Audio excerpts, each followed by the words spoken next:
شاک observer سے سبق حاصل کرنا۔ اگر آپ سڑک کے ایک طرف کھڑے ہیں تو جب کوئی کار پاس سے گزرتی ہے تو آپ مشاہدہ کرتے ہیں کہ کار کے پہیے مسلسل اوپر نیچے سڑک کی سطح کے مطابق حرکت کرتے ہیں۔ لیکن اگر آپ کار میں بیٹھے ہیں تو آپ محسوس کریں گے کہ گویا کہ کار ہموار سطح پر چل رہی ہے۔ یہ کیسے ممکن ہوا؟ یہ ایسے ممکن ہوا کہ کار میں شاک آبزرور لگے ہوئے ہیں، جس کی وجہ سے جھٹکے پہیوں تک محدود رہتے ہیں، کار میں سوار شخص تک نہیں پہنچتے۔ ایک روحانی آدمی کی تعمیر میں یہ شاک آبزرور پوشیدہ ہوتے ہیں۔ اس طرح کا آدمی ناخوشگوار واقعات کا بغیر کسی جذباتی یا ذہنی پریشانی کے سامنا کر سکتا ہے۔ اس طرح کے آدمی کے لیے مسائل اور ناگوار صورتحال عام پیش آئیں گے، لیکن اپنے شاک آبزرور کی وجہ سے اس کا ذہن غیر متاثر رہے گا۔ اس دنیا میں جس میں مستقلاً طرح طرح کے غیر پسندیدہ واقعات رونما ہوتے رہتے ہیں، اس میں وہ انتہائی تحمل سے رہ سکتا ہے۔ ہمارے سماج میں کوئی بھی شخص ایسا نہیں ہے جسے مختلف قسم کے منفی تجربات سے سابقہ نہ پیش آتا ہو۔ ظاہر ہے پھر یہ منفی تجربات شکایات کا موجب بنتے ہیں، اور جب دماغ میں شکایات کے انبار جمع ہو جائیں تو وہاں روحانیت معدوم ہو جاتی ہے۔ روحانیت اور شکایت ساتھ ساتھ نہیں چل سکتی۔ اس سے یہ بات واضح ہوتی ہے، ان منفی تجربات سے فرار ممکن نہیں ہے۔ پھر انسان کو کیا کرنا چاہیے؟ اس کا جواب یہ ہے کہ اگر آپ ایک روحانی آدمی بن کر زندگی گزارنا چاہتے ہیں تو آپ کو اپنی دماغی بناوٹ میں شاک آبزرور لگا لینے چاہیے۔ ان شاک آبزرور کی مدد سے ہر معاشرتی ناہمواری کے جھٹکے جب آپ برداشت کریں گے تو آپ اپنی روحانیت کو محفوظ رکھ پائیں گے۔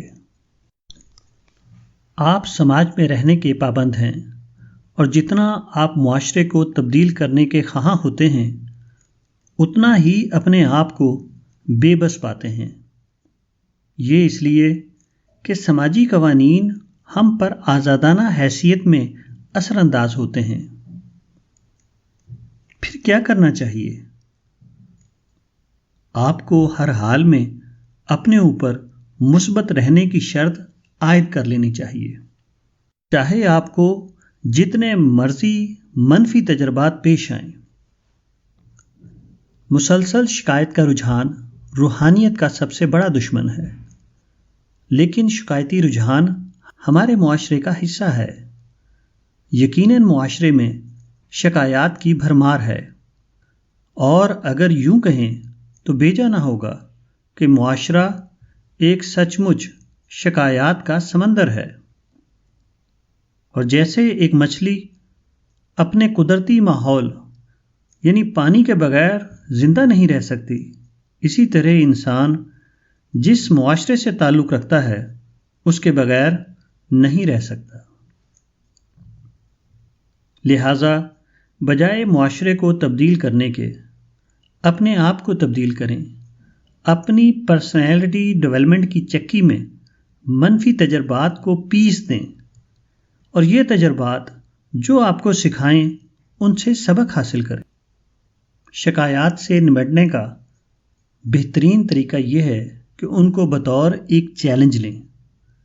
جب آپ کسی پریشانی کو بطور چیلنج لیتے ہیں تو آپ اسے پورا کرنے کے لیے اپنی بہترین صلاحیتیں بروئے کار لاتے ہیں۔ آپ مسئلہ کو ختم کرنے کے بجائے اس سے اچھی طرح نبرد آزما ہونے کی کوشش کرتے ہیں۔ یہ لاہ عمل بالکل ممکن ہے۔ مثال کے طور پر اگر ایک پرندہ آپ کی دیوار پر بیٹھا ہے اور آپ اسے پتھر مار کر اڑا دیتے ہیں تو وہ آپ کے گھر سے اڑ کر کسی قریبی درخت پر بیٹھ جائے گا اور پھر چہچہانا شروع کر دے گا۔ پرندہ ہمیشہ غیر شکایتی کلچر میں رہتا ہے۔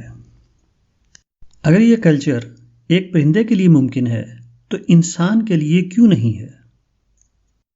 ناخوشگوار تجربات کوئی برائی نہیں ہے، یہ آپ کو حقیقت پسندی سے سوچنے کی تحریک اور درست فیصلہ کرنے کی صلاحیت دیتے ہیں۔ یہ آپ کی تخلیقی صلاحیتوں کو فروغ دیتے ہیں۔ یہ ان لوگوں کے ساتھ ہمدردانہ سلوک کا رویہ اپنانے کا سبق دیتے ہیں جن کا رویہ آپ کے نقطہ نظر سے آپ کے حق میں صحیح نہیں ہے۔ یہ منفی صورتحال کا مثبت نتیجہ ہے۔ ان سب کا انحصار اس بات پر ہے کہ آپ دنیا کو کیسے دیکھتے ہیں۔ پریشانی اس وقت پیدا ہوتی ہے جب چیزوں کو غلط زاویے سے دیکھا جائے۔ اگر آپ اپنے نقطہ نظر کو ایڈجسٹ کر لیں تو بہت جلد آپ ہر چیز کو اپنے حق میں تبدیل ہوتا پائیں گے۔